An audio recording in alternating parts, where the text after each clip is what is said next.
Hello friends, welcome to science magnet. दोस्तों, इस video में हम लोग बात करने वाले हैं पैरालिसिस यानी लकवा की। सारी चीजें समझेंगे कि इसका कारण क्या होता है, लकवा कैसे आता है, लकवा के कौन कौन से टाइप यानी प्रकार होते हैं और इसका किस प्रकार से इलाज संभव है। ठीक है, तो सबसे पहले हम लोग समझते हैं पैरालिसिस यानी लकवा होता क्या है। देखिए दोस्तों, जो पैरालिसिस होता है इसे आप लोग प्लेजिया के नाम से भी जानते हैं, है ना। अब ये होता क्या है, अगर आप लोग किसी आपके बॉडी का किसी पार्ट में मूवमेंट नहीं हो रहा है या फिर आप उसमें कोई भी गतिविधि नहीं हो रही है, तो आप लोग बोलेंगे कि उस पार्ट में पैरालिसिस यानी लकवा आ गया है।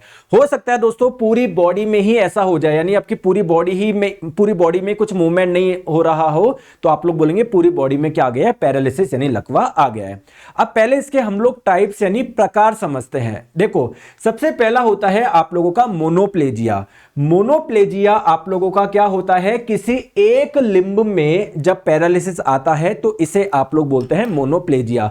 अब लिंब किससे बोलते हैं, जैसे आप लोग को पता है देसी भाषा में हम लोग इसको हाथ बोलते हैं, इन दोनों को हम लोग पैर बोलते हैं, लेकिन बायोलॉजी के टर्म्स में ये आप लोगों के कहलाते हैं लिंब। तो ये भी आपका लिंब है और ये भी आपके लिंब है। तो किसी एक लिंब में अगर पैरालिसिस आ रहा है तो उसको बोलते हैं मोनोप्लेजिया। हो सकता है दोस्तों आप लोग के राइट वाले पैर में आ जाए, हो सकता है लेफ्ट वाले में आ जाए, हो सकता है राइट वाले हाथ में या लेफ्ट वाले हाथ में। तो ये चारों ही क्या है, आप लोगों के मोनोप्लेजिया के एग्जांपल है। नेक्स्ट हम लोग बात करते हैं डाइप्लेजिया। देखिए, डाइप्लेजिया क्या होता है, आप लोगों के दोनों साइड में, है ना, सेम एरिया के अगर दोनों साइड में पैरालिसिस आता है तो उसको डाइप्लेजिया बोलते हैं। जैसे फॉर एग्जांपल सेम एरिया की बात करते हैं, अपन हाथों की बात करते हैं, तो अगर दोनों साइड के हाथों में पैरालिसिस आ जाएगा तो उसको डाइप्लेजिया बोलेंगे। या नीचे पैरों वाले एरिया की बात करते हैं, अगर दोनों साइड के पैर में अगर पैरालिसिस आ जाएगा तो इसे आप लोग क्या बोलेंगे, डाइप्लेजिया बोलेंगे। नेक्स्ट हम लोग बात करते हैं हेमीप्लेजिया। देखिए, हेमी का मतलब होता है आधा, तो अगर आप लोगों की बॉडी के आधे पार्ट में पैरालिसिस आ जाए तो इसे हेमीप्लेजिया बोलेंगे। या तो आप लोगों का आधा ये वाला भाग या आधा आप लोगों का ये वाला भाग, जैसा कि आप लोग इमेज में देख पा रहे हैं, यहां पर भी आधा आधा भाग हो गया, इसमें आपका हाथ आ गया, पैर आ गया एक साइड के ना, और इसमें भी आपका आधा भाग हो गया ना, एक साइड वाला भाग हो गया, तो इसको आप लोग बोलेंगे हेमीप्लेजिया। दोस्तों, एक होता है आप लोगों का क्वाड्रिप्लेजिया, जिसे आप लोग टेट्राप्लेजिया भी बोलते हो। इसमें इसको क्या बोलते हैं, इसमें आपके चारों लिंब में अगर पैरालिसिस आ जाए, यानी दोनों हाथों में और दोनों पैरों में अगर पैरालिसिस आ जाए तो इसे आप लोग बोलेंगे क्वाड्रिप्लेजिया। दोस्तों, एक होता है आप लोगों का पैराप्लेजिया। पैराप्लेजिया क्या होता है, अगर आप लोगों की वेस्ट यानी कमर के नीचे अगर आप लोगों के पार्ट में पैरालिसिस आ जाए तो इसे आप लोग बोलेंगे पैराप्लेजिया। तो आई होप आप लोगों को ये टाइप समझ में आ गया होगा। अब बात करते हैं सर इसका मुख्य कारण क्या है पैरालिसिस यानी लकवा आने का। तो दोस्तों, इसका मुख्य कारण यह है आपके नर्वस सिस्टम यानी आपके तंत्रिका तंत्र में कुछ प्रॉब्लम होना, कुछ गड़बड़ होना। सर ये तंत्रिका तंत्र क्या होता है, जैसे आपको पता है हमारी बॉडी में अलग अलग सिस्टम पाए जाते हैं। डाइजेस्टिव सिस्टम पाया जाता है, स्केलेटल सिस्टम यानी कंकाल तंत्र पाया जाता है, वैसे ही आप लोगों की बॉडी में एक सिस्टम पाया जाता है जिसे हम लोग बोलते हैं नर्वस सिस्टम यानी तंत्रिका तंत्र। सर ये सिस्टम किस किस से मिलकर बनता है, आइए मैं आपको बताता हूं। ये नर्वस सिस्टम के कौन कौन से पार्ट होते हैं। दोस्तों, सबसे इंपॉर्टेंट तो हो गया आप लोगों का ब्रेन, जिसे आप लोग हिंदी में मस्तिष्क बोलेंगे। आपके ब्रेन के पीछे से एक मोटी सी नस निकलती है जिसे आप लोग बोलते हैं स्पाइनल कॉर्ड यानी मेरुरज्जु। देखो ध्यान से आप लोग देखो, एक तो ब्रेन हो गया, एक आपकी स्पाइनल कॉर्ड हो गई मेरुरज्जु। अगर आप लोग ध्यान से देखेंगे ना तो आप लोगों की जो ये स्पाइनल कॉर्ड है और ब्रेन है, इससे कुछ वायर निकल रहे हैं, कुछ वायर निकल रहे हैं ना, इसको हम लोग बोलते हैं नर्व्स। तो कुल मिला के नर्वस सिस्टम आपका क्या होता है, आपका ब्रेन प्लस स्पाइनल कॉर्ड, और इनसे ये जो वायरिंग निकल रही है जिससे आप लोग बोल रहे हैं नर्व्स, ये तीनों मिलके बनाते हैं आपका नर्वस सिस्टम यानी तंत्रिका तंत्र। अब इसका काम क्या होता है एक्चुअली में दोस्तों, ये जो आपका ब्रेन है या आपकी जो स्पाइनल कॉर्ड है, इससे जो सिग्नल होते हैं वो आपकी बॉडी के अलग अलग पार्ट में जाते हैं इन वायरिंग के माध्यम से, जिसे आप लोग नर्व्स बोलते हो। तो दोस्तों, अगर ब्रेन से किसी पर्टिकुलर ऑर्गन में कोई सिग्नल जा ही नहीं रहा, कोई मैसेज जा ही नहीं रहा, तो वो अंग कुछ मूवमेंट करेगा क्या, नहीं करेगा। तो पैरालिसिस आ जाएगा ना। तो पैरालिसिस नहीं आए या आपकी बॉडी के हर अंग प्रॉपर्ली कार्य करे, उसके लिए जरूरी क्या है कि ब्रेन से और स्पाइनल कॉर्ड से जो मैसेज जा रहे हैं वो हर अंग तक जाने चाहिए। अगर दोस्तों किसी अंग में नहीं जा रहा तो वहां पर पैरालिसिस यानी लकवा आ जाएगा। तो गड़बड़ कहां पर है? इस नर्वस सिस्टम में। हो सकता है आपका नर्वस सिस्टम ढंग से काम ही नहीं कर रहा हो, किसी एक जगह पर भेज ही नहीं रहा हो। मान लो इस पूरे वाले पार्ट में नहीं भेज रहा हो तो यहां का लकवा आ जाएगा, नीचे वाले पार्ट में नहीं भेज रहा हो तो दोनों पैरों के लकवे आ जाएंगे, है ना। तो दिक्कत क्या है? इसके नर्वस सिस्टम में गड़बड़ होना क्या है? कारण है पैरालिसिस यानी लकवा का। अब सर इसका कारण क्या है ना, मतलब क्यों हुआ, हमारे नर्वस सिस्टम में गड़बड़ क्यों हुई, क्या क्या कारण हो सकते हैं, आइए बात करते हैं।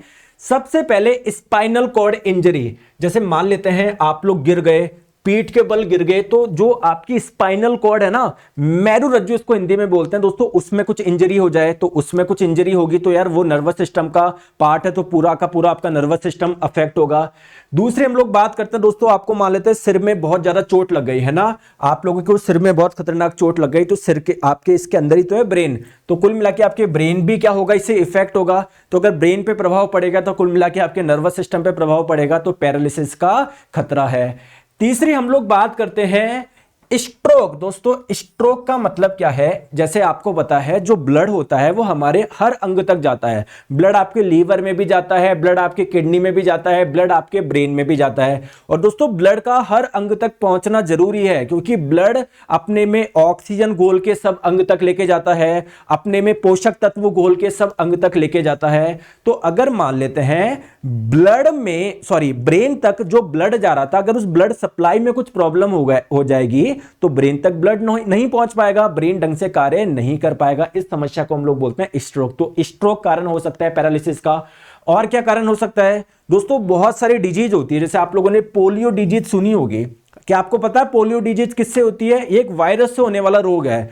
तो पोलियो डिजीज जब होती है ना, तो इसका मतलब आपकी बॉडी में वायरस आया है। दोस्तों ये जो वायरस होता है ना, ये आपके नर्वस सिस्टम पे प्रभाव डालता है।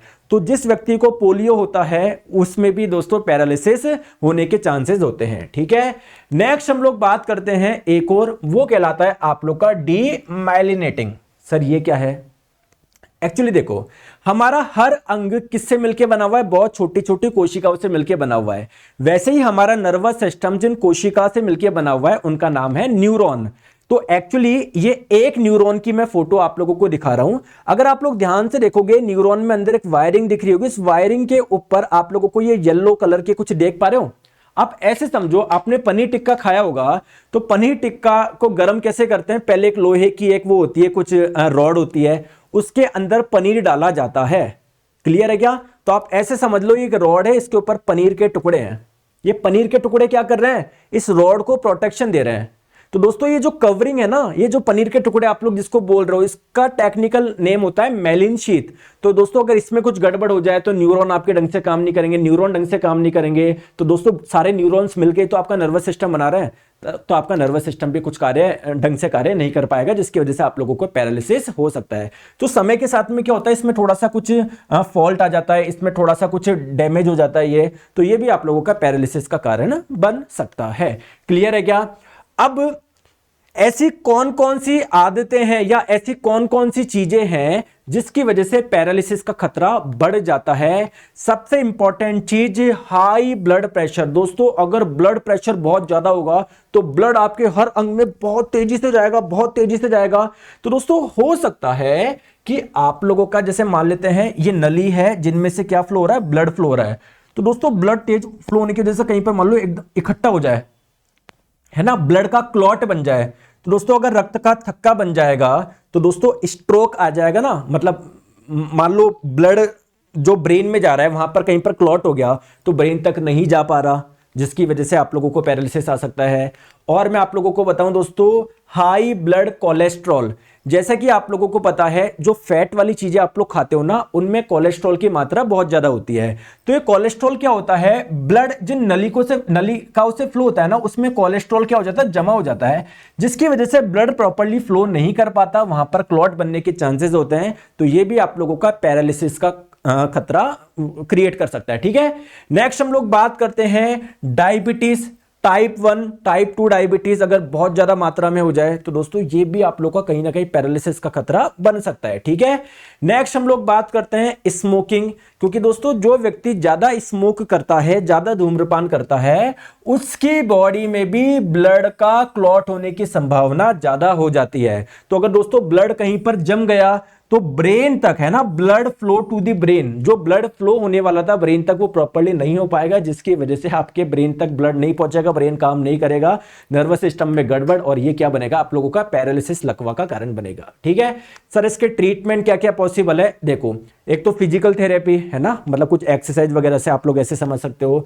दूसरा है दोस्तों mobility devices such as braces, walkers and wheel chair. अब कोई व्यक्ति है दोस्तों अगर पैरालिसिस से शिकार हो जाता है तो कुल मिला के फिर व्हील, जैसे मान लो पैर में दिक्कत आ गई, वो चल नहीं पा रहा, तो उनको आप लोग क्या प्रोवाइड करवाएंगे, व्हील चेयर प्रोवाइड कराएंगे, जिससे एक जगह से दूसरी जगह पर वो मूवमेंट तो कर पाए। ठीक है दोस्तों, अलग अलग मेडिसिन होती है इसके लिए, जो पैरालिसिस के लिए काफ़ी क्या होती है, इंपॉर्टेंट होती है, उसमें यूजफुल होती है, और सर्जिकल मेथड, कुछ सर्जरी वर्जरी करके भी इसको सही किया जा सकता है। तो दोस्तों आई होप आप लोगों को इस वीडियो में सब कुछ समझ में आ गया होगा पैरालिसिस यानी लकवा के बारे में। अपने वैल्यूएबल कमेंट जरूर करें, सेशन को लाइक करना ना भूलें और अपने वैल्यूएबल कमेंट जरूर करिए।